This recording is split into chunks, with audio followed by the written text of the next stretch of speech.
Hey guys, welcome back. Seems like only yesterday we were talking about Canon Fodder, doesn't it?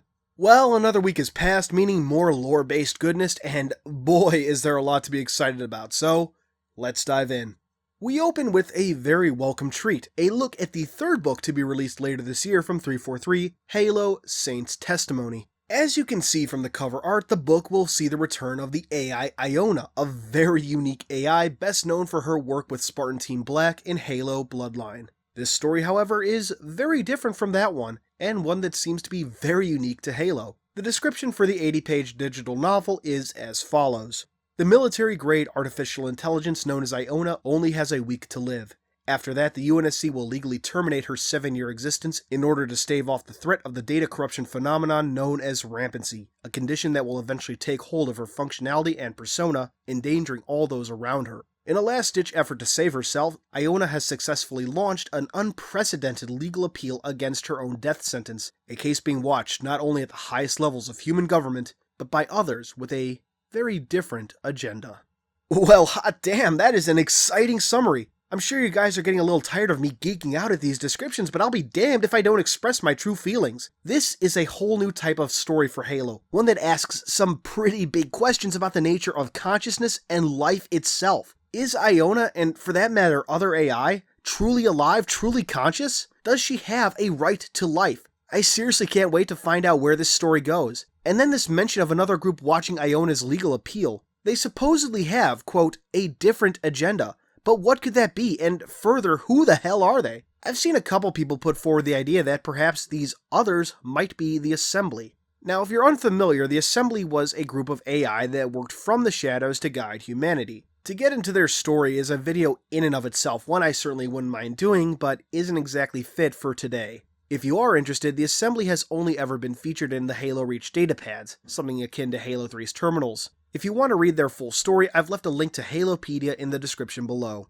While I'm reluctant to go into the Assembly's true nature due to time, we can discuss why the Assembly might want Iona. Well, her legal appeal is, as the summary points out, unprecedented. It's something no one saw coming and could set a whole new precedent for dealing with aging AI going forward. A group of AI that's been guiding humanity for 300 years would certainly be interested in something like that. Something else that comes to mind, and I certainly hope Frank O'Connor doesn't just gloss over it, is how this could relate to Black Team's survival of the battle on Line Installation 1-4 and their subsequent return to UNSC space. I really hope we get some insight into what happened. Besides their terribly handled deaths, their sudden appearance in the fiction back in Halo Escalation 8 was and remains a major issue. Halo Saint's Testimony will be available in digital form on July 7th, 2015 for 99 cents. Next up is another summary of Hunt the Truth along with a cast list. While I'm sure most of you have seen this by now, let's take a look because there are some huge names on it. Of course we have Keegan-Michael Key, best known for the Key and Peele comedy show, as Ben Jarreau. Next we have Petra Janacek, played by Kobe Smulders, best known as Agent Maria Hill from the Marvel Cinematic Universe. Then we have Dion Govender, played by Phil Lamar, a voice actor that played a huge role in my childhood. The guy played the John Stewart Green Lantern in the Justice League animated series along with a lot of that DC animated universe stuff. He played Samurai Jack, Static Shock, Hermes from Futurama, and so much more. This guy is a voice acting legend. In Hunt the Truth, Phil Lamar would also play Thomas Wu and Ray Kurzig. Ellie Bloom was played by Tara Strong, another voice acting legend probably best known for her work on My Little Pony, Friendship is Magic, as well as Raven from Teen Titans. Gabriella Dvorak was played by sci-fi favorite Jennifer Hale, who also plays Commander Palmer. Of course, probably her best known role is that of the voice of the kick-ass modern Valkyrie bitch, Femshep. Mashak Murati was played by Kumail Nanjiani, a name I most certainly butchered. He doesn't have a whole lot of roles under his belt, certainly none that I've seen, but he was just perfect as Mashak. Anthony Petrosky was played by the legendary Troy Baker, probably best known for his role as Booker DeWitt in Bioshock Infinite. Funny enough, he also played various incarnations of both the Joker and Batman. Michael Sullivan was played by Jerry Traynor, probably best known as Carly's older brother Spencer in iCarly. Jacob Walker was of course played by the legendary Steve Blum, and I've geeked out enough about him. Actually, no I haven't, but I'm going to save you guys on time. Franklin Mendez was played by a legendary actor-narrator, Stacy Ketch. Once again, I apologize if I butchered that last name. Pharaoh, who is also noted to be a rebel leader, was played by Janina Gavankar. Sorry guys, no Halsey or Cortana. Pharaoh is very much new and very much human. Also apologies to Janina since I almost certainly butchered your last name. Janina herself is a pretty well-established actress, probably best known in the geek community for her roles on X-Play and Attack of the Show back when G4 was still around. Ah, nostalgia.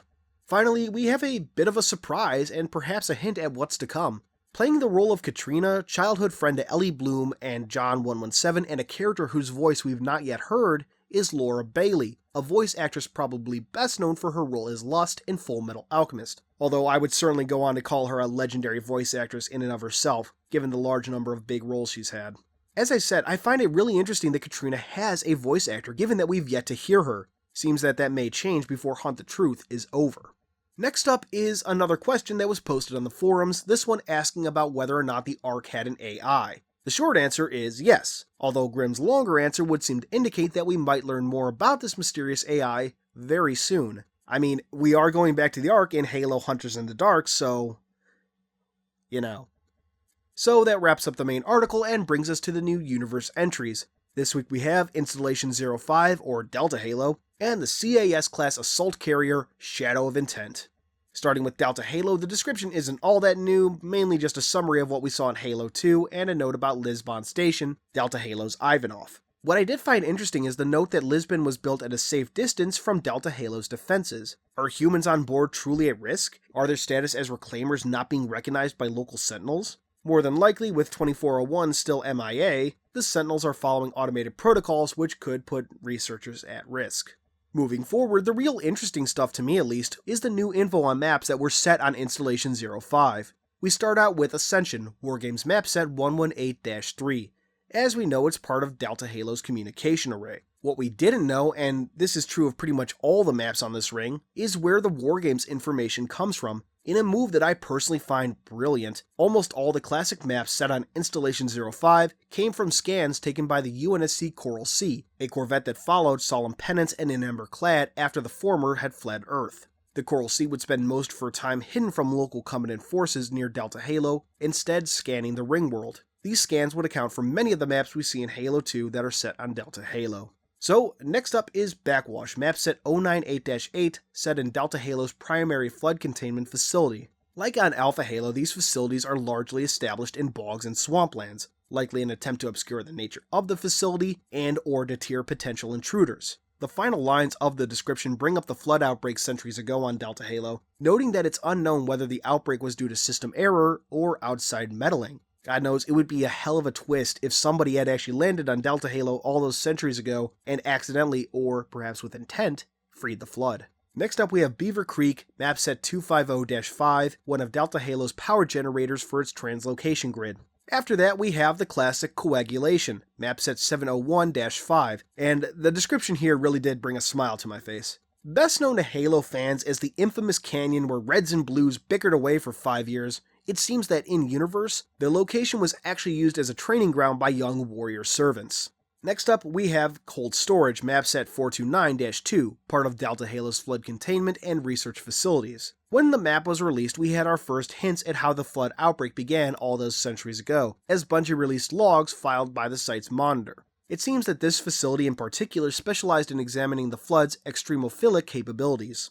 Next we have Containment, map set 639-1, a personal favorite and canonically a section of the Sentinel wall that the Arbiter would infiltrate during his time on Delta Halo. Interestingly, it would seem that the containment wall wasn't part of standard flood containment protocol, but rather a unique measure taken in the absence of a monitor's oversight. Next up is Desolation, map set 320-5. Interestingly, analysts seem to think that it was a facility used by the Forerunners to study species collected as part of the conservation measure. Next up we have another fan favorite, Lockout, map set 036-8. We all know of it as a research facility to study the flood, although the UNSC isn't 100% sure of that. Interestingly, the data for this map comes from scans done by In Ember Clad, which were then transmitted to the Master Chief.